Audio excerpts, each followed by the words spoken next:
In this lesson, we'll learn how to use third-party APIs to gather data or interact with external services.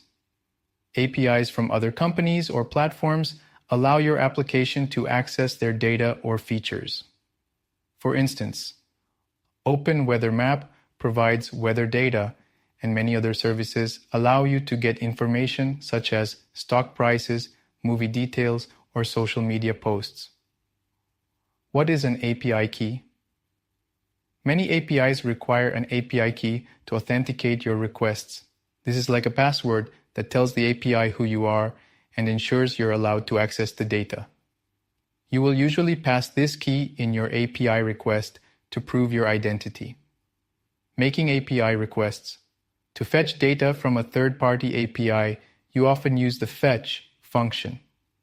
This is how you send HTTP requests to the API server. For example, to get weather data from Open Weather Map. Handling responses. Once the data is fetched, the response is often in JSON format.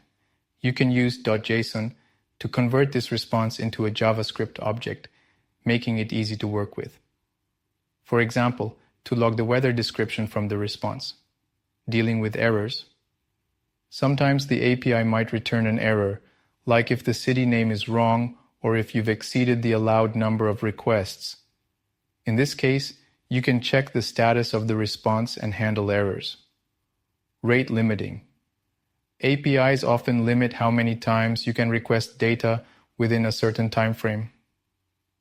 This is called rate limiting.